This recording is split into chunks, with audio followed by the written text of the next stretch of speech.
신약 성경에 나오는 바울의 편지를 읽을 때마다 제가 느끼는 감정은 복합적입니다.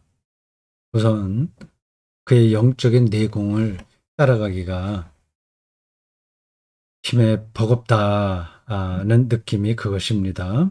기껏해야 1000m 높이의 산을 등반할 줄 아는 일반 사람이 세계에서 가장 높은 8000m 이상 14개 고봉을 다 올라갔던 전문 산악인 앞에 선 심정입니다.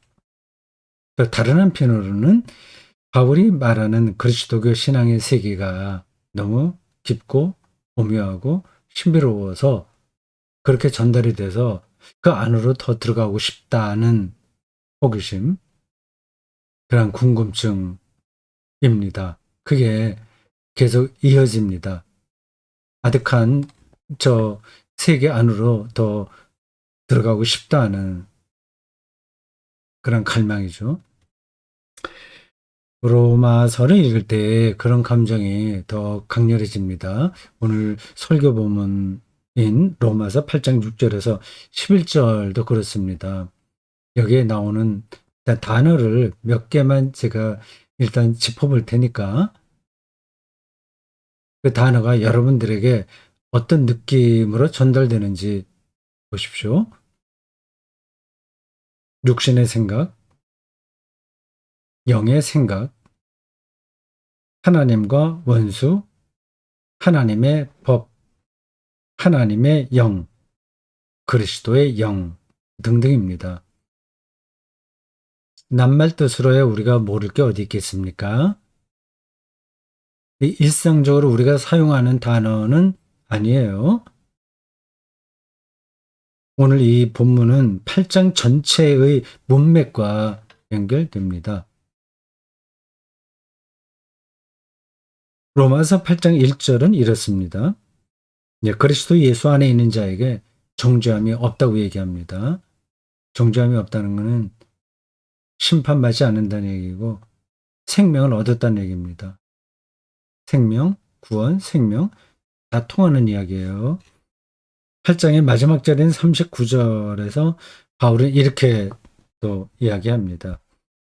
높음이나 깊음이나 다른 어떤 피조물이라도 우리를 우리 주 그리스도 예수 안에 있는 하나님의 사랑에서 끊을 수 없느니라.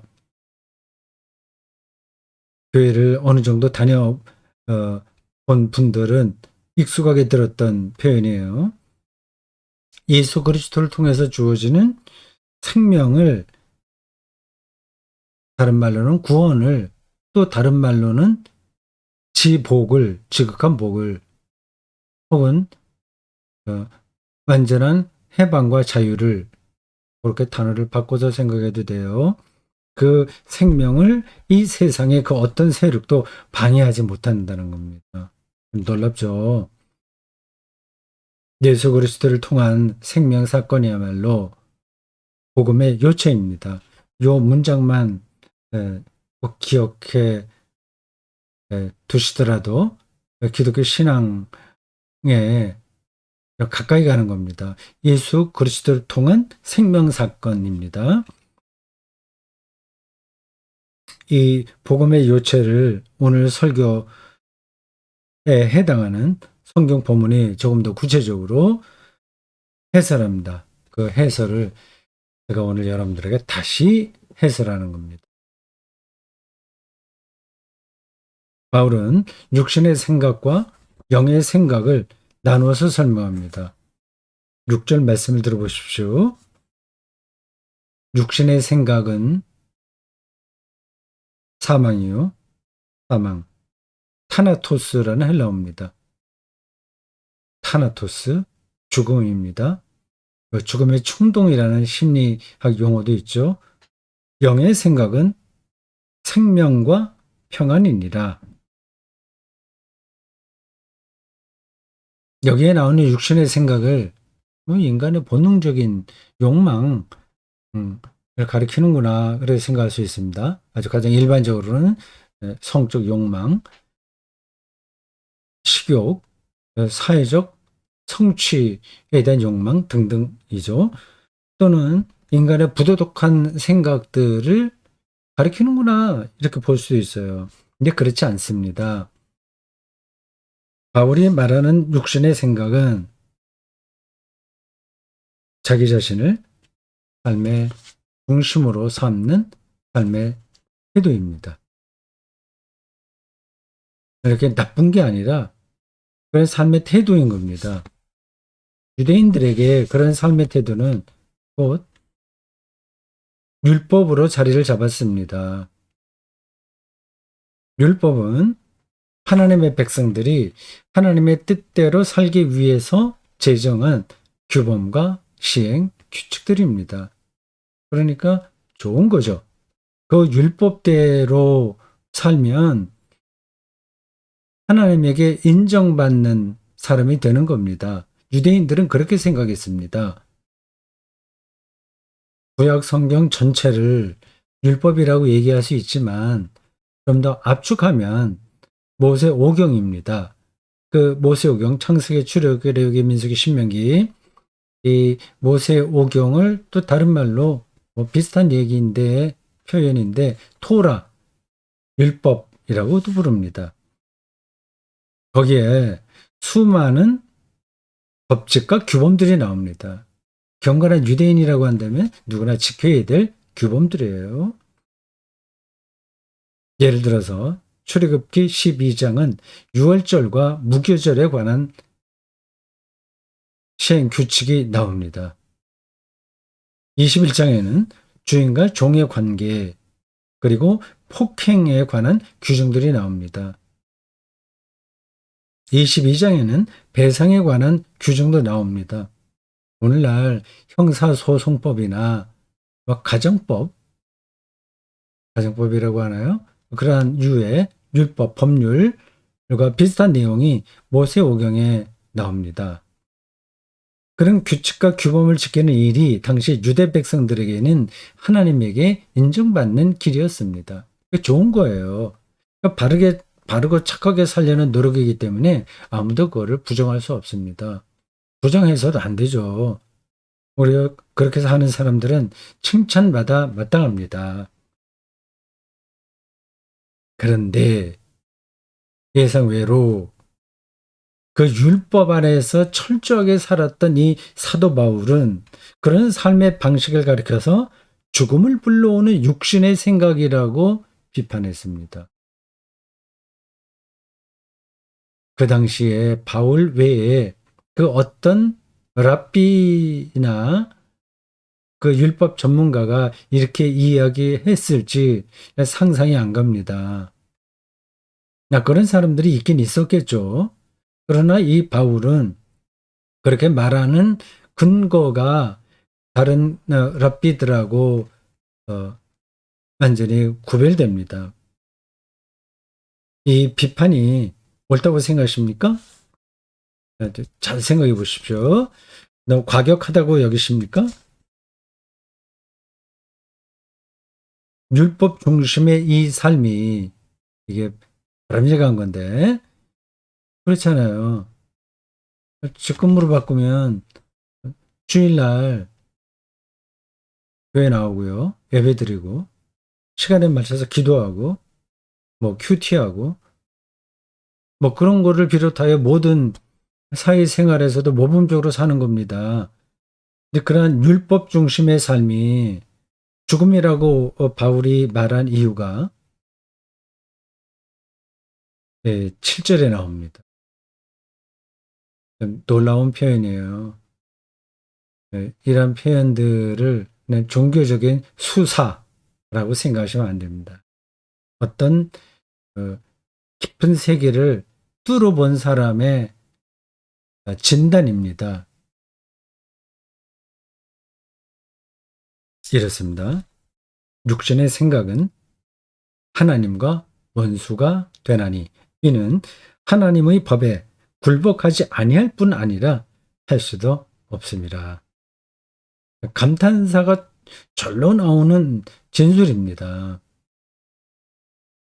제가 누누이 반복했지만 바울의 율법 전통 자체를 부정하는 게 아닙니다.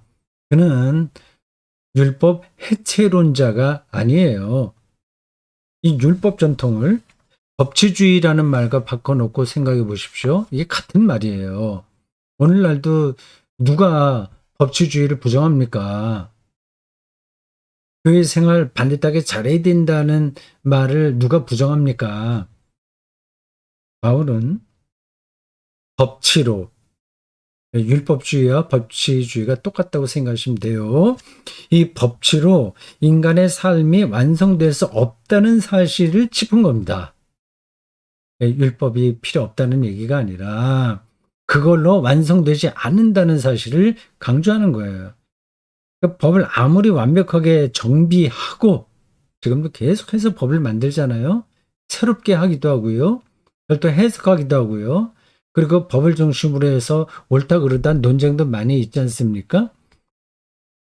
그렇게 정비하고 사람들이 법을 지키려고 아무리 애를 써도 정의와 평화로운 세상이 온전하게 이루어지지 않는다고 하는 게 분명하기에 바울은 육신의 생각이 하나님의 법에 굴복하지도 않고 굴복할 의지도 없고 의역을 하자면 굴복할 의지도 없고 굴복할 능력도 없다고 얘기한 겁니다.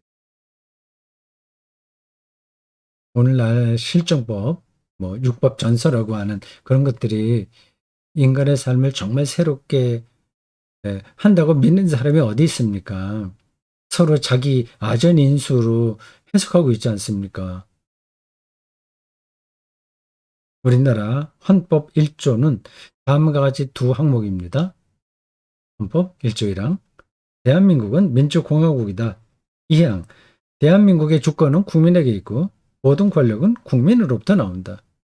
그럴듯한 이야기죠. 세계 모든 문명 국가는 민주공화국을 지향합니다. 우리가 김일성 왕조 독재 체제라고 여기는 북한도 사실은 똑같은 방향입니다. 북한의 정식 명칭이 이렇다고 하잖아요. 조선 민주주의 인민공화국. 원래 법은 그걸 해석하는 사람들에 의해서 얼마든지 왜곡되거나 더 나아가서 조작될 수 있습니다. 여러분들이 다 경험하고 있는 바입니다. 어떤 반사회적인 범죄를 저지른 사람이 재정적인 능력이 있기만 하다면 거금을 들여서라도 정관 예우를 받는 변호사를 선임하는 이유가 무엇인지 우리가 다 알지 않습니까?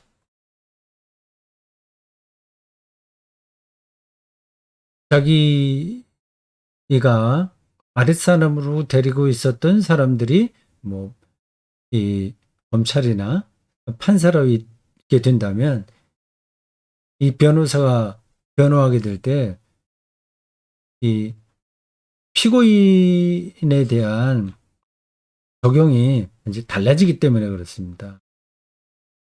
검찰의 기소 독점주의를 폐기해야 한다거나 소선구제에서 중대 선거구로 바꿔야 한다는 주장, 또 대통령제가 아니라 내각제로 바꿔야 된다는 주장, 이런 것들은 결국은 법이 인간을 구원하지 못한다는 사실에 대한 반증이에요. 어떤 방식으로 법을 적용시켜도 온전한 세계가 되지 못하는 거죠. 바울의 표현으로 바꾸면 법은, 율법은, 즉 육신의 생각은 생명에 굴복할 의지가 없을 뿐만 아니라 그럴 능력도 없습니다. 동의하시나요? 저는 동의합니다. 이 문제는 법조계와 정치 영역만이 아니라 우리 소시민들의 일상에 직결됩니다. 법을 통해서 사회를 안전하게 지킬 수 있다고 생각하듯이 개인들도 높은 학력, 어떤 기술, 뭐 요즘 같으면 인터넷에 관계된 디지털 여러 가지 기술들, 그리고 스펙 등을 통해서 인생을 성취할 수 있다고 여깁니다. 요즘은 우리나라가 선진국 문턱에 발을 디딘 탓인지 세계적인 스타가 많이 나오죠. 음악계에도 그렇고, 영화계에도 그렇고요. 많습니다. 평범한 사람들 중에서도 연봉 1억이 넘는 사람들이 제법 많습니다. 말 그대로 인생을 재미나게, 풍요롭게, 럭셔리하게 사는 사람들이 넘쳐납니다. 그렇게 자기의 삶을 완성할 수 있다는 생각이 거기 있는 겁니다. 지금 설교를 듣는 여러분들도 가능한 한 풍요롭게 그리고 멋지게 살았으면 합니다. 그런데 말입니다. 그런 삶의 조건을 채웠다고 해서 우리가 행복하지 못하다는 데 문제가 있습니다. 이거 당신 얘기하는 건 너무 뻔한 이야기야. 설교하고 있네. 그런 생각이 들지 모릅니다. 근데 잘 생각해 보시기 바랍니다. 그래. 우리가 원하고 있는 걸 좋은 조건 채워서 멋있게 이렇게 사는 게 행복한 거지. 근데 그게 행복할 수 없다고 하는 게 당신 이게 말이 되나? 너무 관념적이야. 그렇게 여길 분들도 계시겠죠. 육신의 생각은 하나님과 원수가 되고 하나님의 법에 굴복하지도 않고 굴복할 수도 없다는 바울의 통찰이 우리 인생살이에 그대로 들어맞습니다. 속된 표현으로 인간은 배부른 돼지로 만족하지 못합니다. 왜 그럴까요?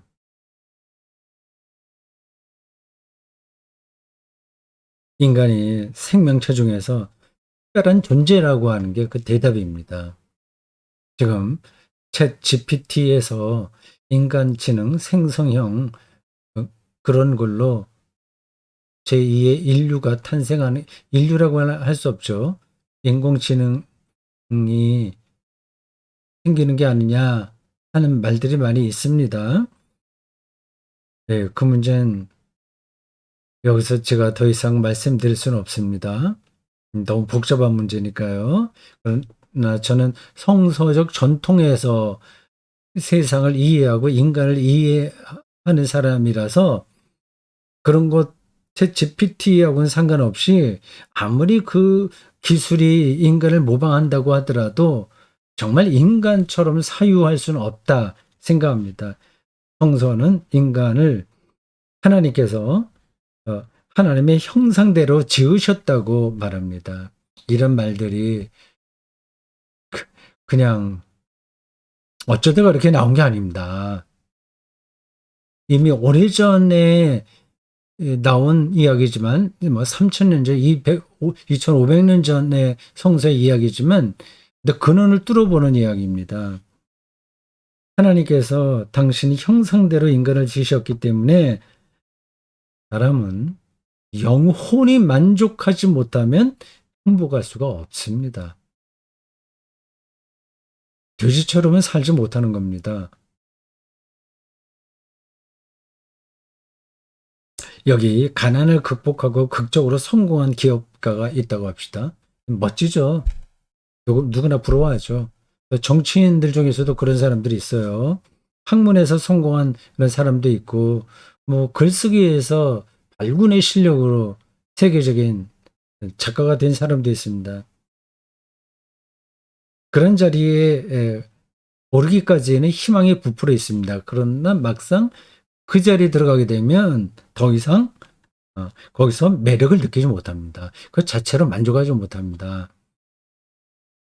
세계적인 베스트셀러 됐다고 하는 사실로 만족할 수가 없다는 겁니다. 더 높은 자리에 오르려고 합니다. 높은 자리야말로 우리 사람에게 마약과 같습니다. 참 이상해요. 저 정도면 더 이상 욕심 부리지 말고, 뭐 욕심은 아니라고 하더라도 그냥 만족하고 그냥 살면 되는데 왜 더 높은 자리를 생각할까? 이상하다 생각할지 모르지만 사람은 그렇게 돼 있습니다. 자꾸만 글로 가게 돼 있어요. 그런 방식으로 인생을 살다가 여러 가지 이유로 그 자리에서 내려오게 되면 사람은 못 견뎌야 합니다. 준비 없이 그런 상황을 맞닥뜨리게 되면 인격이 파탄될 수 있습니다. 제가 알고 있는 어떤 분도 사회적으로 상당히 높은 자리에 올라갔었는데 은퇴 뒤에 어, 자기의 삶이 피폐해지는 걸 보았습니다. 노역에 떨어지거나 완전히 삶에 대한 의욕 상실에 떨어집니다. 물론 겉으로는 여전히 교양이 있고 고상해 보일지 모르지만 실제로는 죽음과 비슷하게 사는 겁니다. 그래서 바울이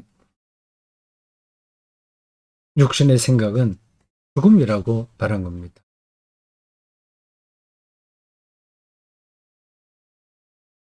실제 교회 생활에서 이 문제가 어떻게 드러날까요? 저는 얼마 전에 지인이 담임 목사로 있는 어느 교회의 주일 공동 예배와 거기서 선포된 설교를 유튜브로 접했습니다.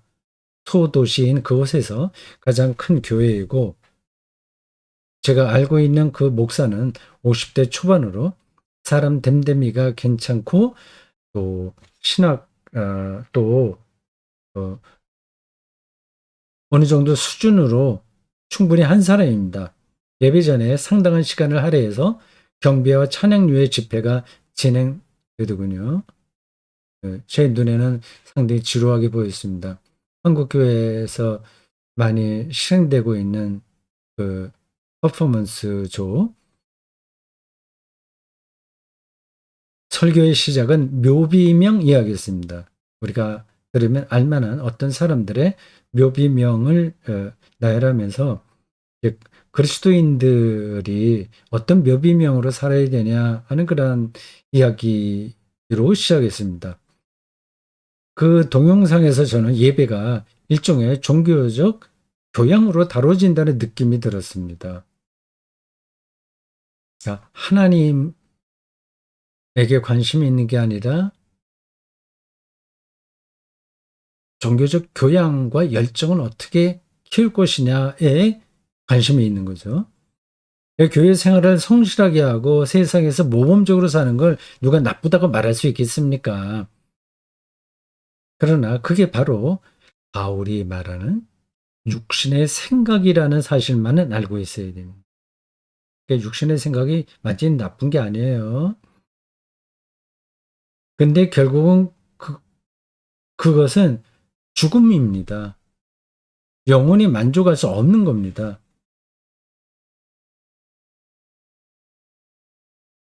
교회 성장주의와 율법주의적 행태 그리고 권위주의적 체제의 실정을 느낀 지성적 어떤 그리스도인들은 자연주의 영성에 몰두합니다. 그들은 교회 공동체를 멀리합니다. 좀 시시해 멀리합니다. 숲과 강과 바다를 찾습니다. 귀농이나 귀촌도 감행합니다. 다 좋은 거예요. 자연주의 영성이 매력적이면서도 창조신앙에 근거한다는 사실은 분명합니다. 정통 기독교가 지금 그 부분을 많이 놓쳤는데 그거는 좀 반성해야 될 부분입니다. 그렇게만 살아도 의미 있는 삶입니다. 그러나 저는 그것으로 충분하지 않다고 생각합니다. 그런 자연주의 영성은 아무리 좋아도 진품이 아니라 모조품이니까요. 그 진품의 80% 가까운 모조품이라면 80%가 가짜인 것에 비해서 칭찬받을 만하긴 합니다. 교양에 떨어지는 것보다는 훨씬 낫습니다. 그러나 그게 진품이 아니라는 사실만은 분명합니다. 진품을 경험하지 못한 사람은 근사한 모조품으로 만족하겠지만 진품을 뚫어보는 사람은 만족할 수가 없어요. 영혼의 만족이 안 됩니다. 근사한 모조품 신앙을 얘기하는 거예요. 거기에 자신의 삶을 베팅하면 결국 그게 죽음이죠. 제가 너무 극단적으로 말하는 것 같습니까? 제가 극단적인 게 아니라 바울이 극단적입니다. 그는 당시 유대교 메인스트림 주류와 투쟁하는 중입니다. 대단한 사람이에요. 그 당시로 보자면 누가 이렇게 인정받을 만한 사람이 아닌데도 물론 바리새인 중에 바리새인이고 학식도 있고 괜찮은 사람이었긴 하나 그렇게 유대교 자체를 부정할 만한 위치에 있는 건 아니었습니다. 그런 사람이 유대교 주류를 향해서 당신들은 하나님의 백성으로 선택받았으나 지금 모조품에 만족하고 있다. 이렇게 비판하고 있습니다. 그들이 귀담아 들었을까요? 자연주의 영성이 상대적으로 수준이 높긴 하지만 그리스도의 영성의 근본이 아니라고 제가 생각하는 이유는 자연은 아무리 아름답고 매력적이라고 하더라도 하나님이 아니라 피조물이고 잠정적이라는 사실이 있습니다. 여러분의 아들과 딸들을 생각해 보십시오. 사람들 다 자연 속에서 온 겁니다. 얼마나 예쁘고 귀엽고 듬직합니까? 손자들이라면 더 그렇겠죠. 그런데 그 아이들은 자라면서 힘들어하고 말썽도 피우고 늙고 병들고 삶을 힘들어하게 될 겁니다. 근데 우리가 사랑해야 될 대상이지 우리가 그들에게서 사랑을 부여받지를 못합니다. 이 표현이 좀 애매하긴 하네요. 사랑의 능력을 그들에게서 공급받을 수는 없습니다. 우리가 사랑해야 될 대상이죠. 우리 자신을 되돌아보면 실망할 만한 일들이 얼마나 많은지를 절감할 겁니다. 실수투성이죠.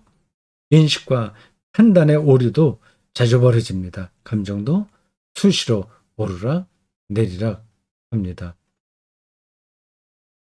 이 세상은 우리를 포함한 이 세상은 하나님의 창조하셨으나 우리가 다 알지 못하는 이유로 타락했기 때문에 즉 생명과 단절되었기 때문에 그런 일이 벌어집니다. 창세기 기자는 아담과 하와의 불순종으로 인해서 땅이 저주를 받았다라고 선포했고 창세기 3장 17절 놀라운 통찰이죠. 땅이 저주를 받았어요. 바울도 로마서 8장 22절에서 피조물이 다 이제까지 함께 탄식하며 함께 고통을 겪고 있는 것을 우리가 아느니라 라고 고백했습니다. 동의하십니까? 너무 세상을 비관적으로 보는 걸까요? 비관적으로 보는 게 아니라 심층적으로 보는 겁니다. 이 세상의 피조물 그 어디에도 구원의 가능성은 없습니다.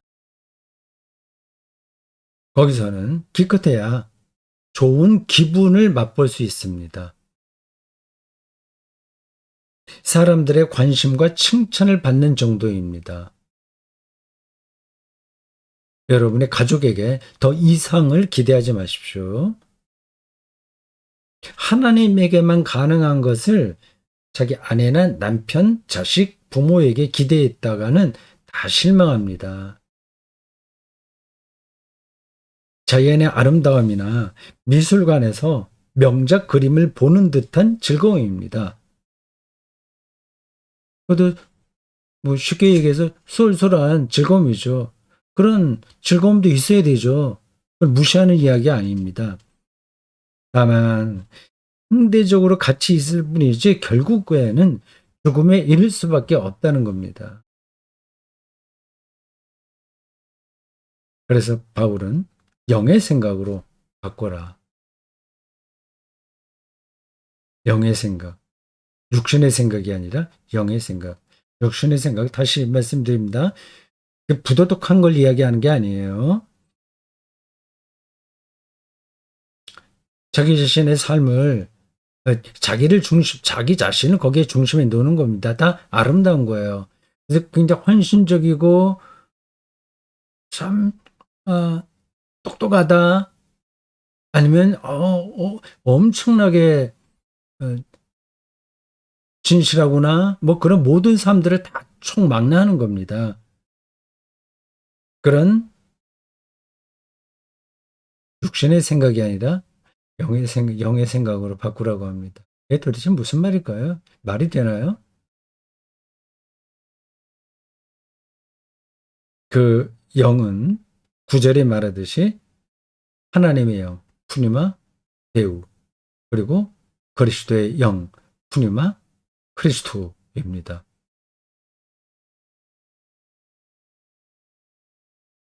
영이라는 표현, 영, 푸뉴마의 번역입니다.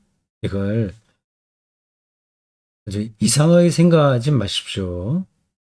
실질적으로 생각해야 됩니다. 푸뉴마는 영어로 보통 스피릿 이렇게 번역을 해요. 독일어로는 가이스트로 번역합니다. 정신이라고 번역해도 돼요. 바람, 영, 정신, 기, 호흡, 숨, 여러 가지 복합적인 의미가 담겨 있는 단어입니다. 하나님의 영이 우리 안에 계시면 우리는 더는 육신의 생각으로 살지 않습니다. 왜냐하면 생각이 육신의 생각, 영의 생각이라고 할 때 그 생각, 그 마인드거든요, 영어로. 그 마인드가 자기에게 있는 게 아니라 하나님에게 있기 때문입니다. 생각을 완전히 다른 데 놓는 겁니다. 내가 얼마나 이뻐지냐? 어떻게 권력을 잡느냐? 얼마나 세련되게 사냐? 제가 그걸 다 부정하는 게 아닙니다. 그게 일상의 삶이에요. 저도 그렇게 삽니다. 근데 거기에 놓는 게 아니라 하나님의 이 일에 놓는 겁니다. 이렇게 표현할 수 있습니다. 우리가 하나님의 창조와 그걸 좀 생각하자는 창조와 하나님의 구원과 소테리아 구원과 하나님의 생명과 조에 하나님의 사랑과 하나님의 약속에 집중하는 겁니다. 당연히 그렇게 여러분들 살리고 노력하고 계시겠죠. 그리스도의 영이 우리에게 있다는 말은 예수 그리스도가 선포한 하나님 나라와 그의 약속을 삶의 중심으로 삼는다는 뜻입니다. 무엇을 먹고 마시고 입을까 하는 걱정에 떨어지지 말고 계속 우리를 붙들고 있는 걱정거리인데 거기 떨어지지 말고 하나님 나라와 그의 의를 구하라는 그분의 말씀에 온전히 부분적으로가 아니라 온전히 그리고 안심하고 불안하게 생각하지 말고 안심하고 또 의심하지 말고 집중하는 겁니다. 거기에 다이빙 선수가 물속으로 믿고 물속으로 떨어지듯이 사실 물이 땅이라고 한다면 두려워서 못 떨어지잖아요. 그리고 훈련이 안 되면 물속으로 못 떨어져요. 크게 다칩니다. 근데 선수들은 안심하고 물속으로 떨어지지 않습니까? 그런 것처럼 그분의 나라, 그분의 사랑 약속에 자기의 삶을 완전히 던지는 겁니다.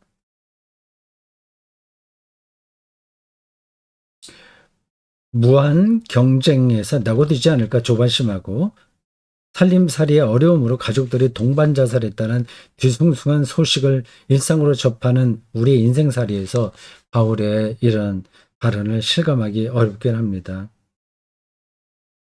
말씀에서 빛을 느껴야만 어두운 가운데서도 힘드나 그 빛을 향해서 조금씩이라도 나아가듯이 말씀에서 빛을 발견해야 되겠죠.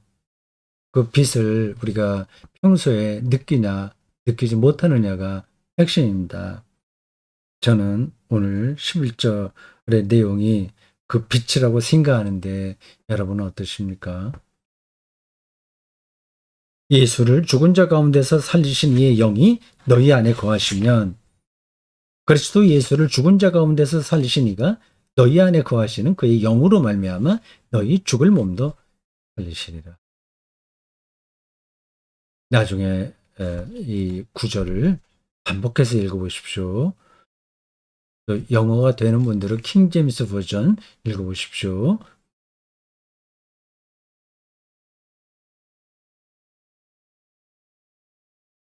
그의 영으로 말미암아 너희 죽을 몸도 살리시리라. 이게 빛으로 다가오게 되면 이제 육신의 영이 아니라 육신의 생각이 아니라 영의 생각으로 나아갈 수밖에 없습니다. 그렇게 됩니다. 이 대목에서 여러분은 가장 중요하면서도 이 이야기 까다로운 신학 개념을 잠시 생각해 보셔야 돼요. 그것은 종말론적 생명입니다. 사도신경 마지막 단락에 몸의 부활과 영생을 믿습니다는 그런 문장이 나오죠. 거기서 말하는 몸의 부활은 종말론적인 사건이에요. 지금은 몸의 부활이 일어나지 않습니다. 종말이 일어나는 겁니다. 너무 이제 거리가 먼 단어죠. 세상 사람들은 무슨 얘기야 지금 여기서 잘 먹고 잘 살고 재밌게 살고 반듯하게 살고 뭐 죽으면 때에 따라 되면 죽으면 그만이지. 그 언제 올지도 모를 종말에 산다는 게 도대체 무슨 의미가 있냐고 불평할지 모르겠습니다. 오해하는 겁니다. 그리스도의 신앙 안에서 종말은 창조와 동시적 사건이에요. 종말론적 생명은 이미 여기서 시작되었다는 뜻입니다. 개인의 운명에서 볼 때 죽음이 출생과 동시적 사건이라고 말해도 틀리지 않은 것과 같습니다. 그렇습니다. 우리가 지금 예수 그리스도를 통해서 생명을 경험했다면, 즉 죄와 죽음에서 자유를 주고 해방받았다면 이미 종말론적 생명을 얻은 겁니다. 연결이 되시나요?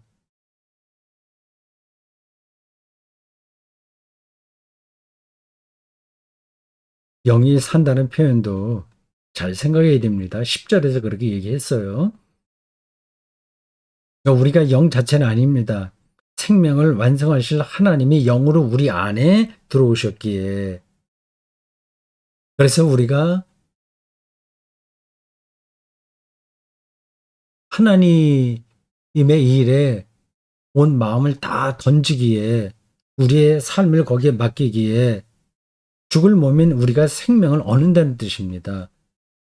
이런 사실을 아는 사람은 더는 육신의 생각인 율법에 즉 좀 품이 있고 고상한 인간이 되어서 명성을 떨쳐보겠다는 생각에 떨어지지 않습니다. 그것보다는 6절에서 바울이 짚은 생명과 평화가 인생살이에서 절대적이라는 사실을 알기 때문입니다. 비유적으로 오늘 설교를 정리하면 다음과 같습니다. 사람이 뜸한 어두운 골목에서 한 중학생이 여러 명의 난폭한 친구들에게 조롱받고 위협받는 그 자리에 역도 국가 대표 선수인 큰 형이 나타난 형국과 비슷합니다. 그 자리에 등장했다는 사실만으로 그 곤혹스러운 국면을 해결해버린 국대 출신 그리고 현재 국대인 형이 바로 바울이 말하는 하나님의 영입니다. 푸니마 데우. 여러분은 예수 그리스도를 통한 하나님의 영을 경험한 적이 있으신가요? 그 경험을 다른 사람들에게 설명할 수 있으신가요? 아니면 여전히 오리무중 감감하신가요? 어떻습니까? 아멘.